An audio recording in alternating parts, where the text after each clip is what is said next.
السلام عليكم، مرحبا بكم. وصفه جديده، نتمنى يلقاكم الفيديو ديال اليوم في احسن حال وصحه جيده، الاحوال طيبه ان شاء الله. مع شوقة المغاربه الفلفله معمره بالروز، مع الاسرار كيفاش تجيك دايبه والروز مفرك ولذيذ، صوص اللي تجي ملبيه خاطره معلكه وزوينه. نتمنى الى الاعجاب ديالكم. ندوزو المقادير وطريقه التحضير. عندي هنا واحد 2 صدوره من الحجم المتوسط لي موصولين بالحامض والملحه. تندوز نقطعهم على هذا الشكل هذا مكعبات كبار اللي غادي نهاشيهم بعد باش ندير كفته. كنخلي النص ديال البارتي الثانيه ديال الصدر اللي غنخليها للتزيين، شويه ديال القزبر ومعدنوس. غادي نقطعو طريفات صغار بحال هكا صافي. غندوز كلشي غادي ندوزو في الهاشوار.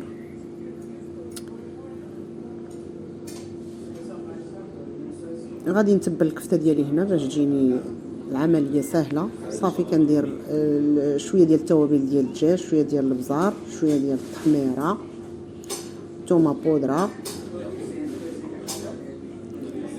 والملحه. هادو هما التوابل اللي انا تبلت بهم هاد الكفته هادي. صافي غادي نطحن كلشي، نحاول نهاشيهم ماشي لدرجه انهم حتى يتهاشوا، واحد 80% بحال هكاك، غير باش يتشكلوا معايا فاش نبغي نخلطهم مع الرز. غادي نطرفهم جانبا.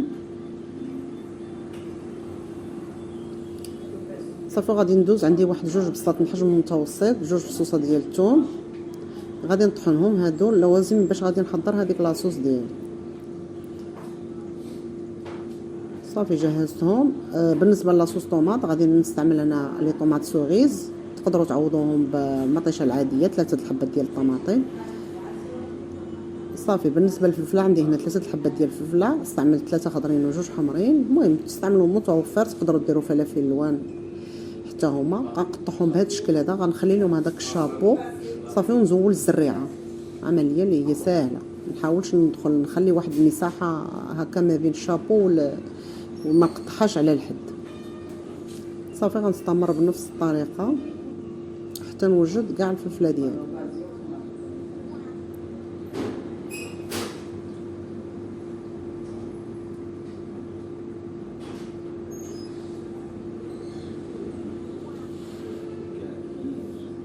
هذيك البصيله زدت عليها واحد 3 المعالق ديال الزيت وغادي نخليها باش تشحر.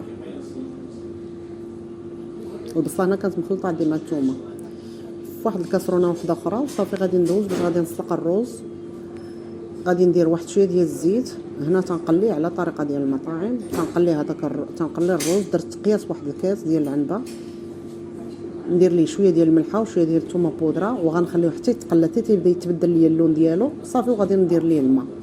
هنا بالنسبه للقياس ديال الرز تندير 2 قياسات ديال الماء، ولكن هنا ما بغيتوش انا يطيب ليا بزاف وخليته على عافيه اللي هي شويه مجهده. غادي ندير الماء شويه ناقص باش ما يطيبش ليا الرز 100%، طيبوا واحد 80%، لان باقا بغيتو يكمل الطياب ديالو، بغيتو يكون شويه شاد راسو يكمل الطياب ديالو مع الكفته في الفران. بعد ما تشحرت ليا هذيك البصله ضفت عليها التوابل اللي هما توابل ديال الدجاج، شويه ديال التحميره، شويه سكينجبير، شويه البزار،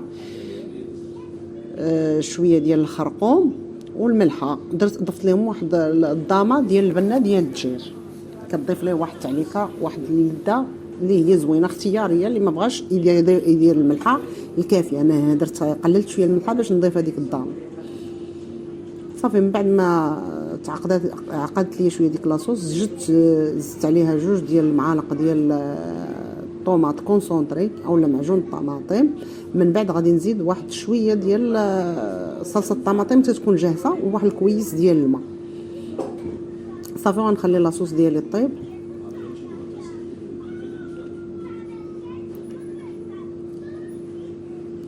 صافي هنا الرز راه كما شفتوا راه طاب الدرجه اللي بغيتو، يكون باقي شاد في راسو.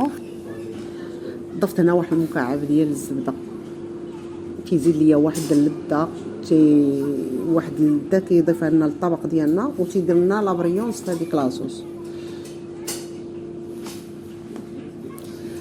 صافي هنا عندي كلشي واجد. هذيك الرز جبتو بعد ما برد ليا واحد شويه، غنخلطو بالكفته وغنبدا نعمر.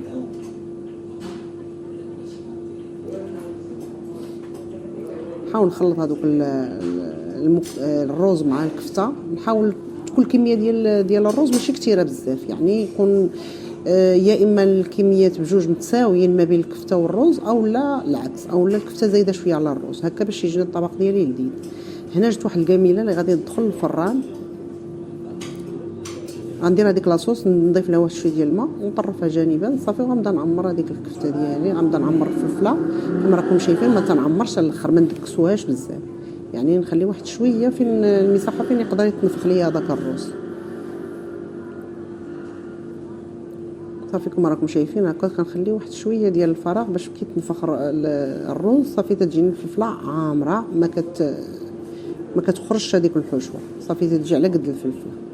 صافي غنستمر بنفس الطريقه حتى نكمل هذوك المكونات.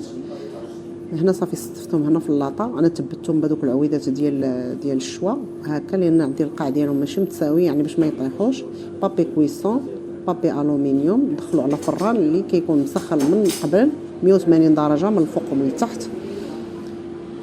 صافي ونخليه حتى تيطيب. انا خدالي في الفران 45 دقيقه في الفران.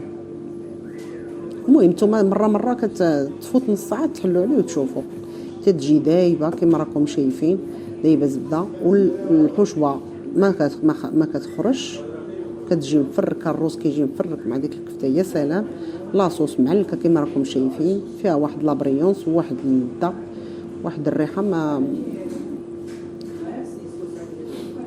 زوينه بزاف. الطبق كيجي لذيذ ما تشبعوش منه. بالنسبه لطريقه التقديم، المهم انا قدمته كامل هكا في الطبق.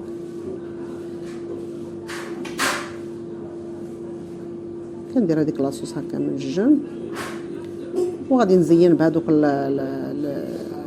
هذوك القطع اللي درت ديال الدجاج اللي شحرتهم في مقيله مع شويه ديال توابل التحميره، الخرقوم، السكينجبير، شويه الملحه. صافي نخليهم حتى يطيبوا، صافي كنزين بهم الطبق كيجي يا سلام. نتمنى الوصفه ديال اليوم تنال الاعجاب ديالكم، وما بقى لي الا نقول لكم مع السلامه وبالصحه والراحه.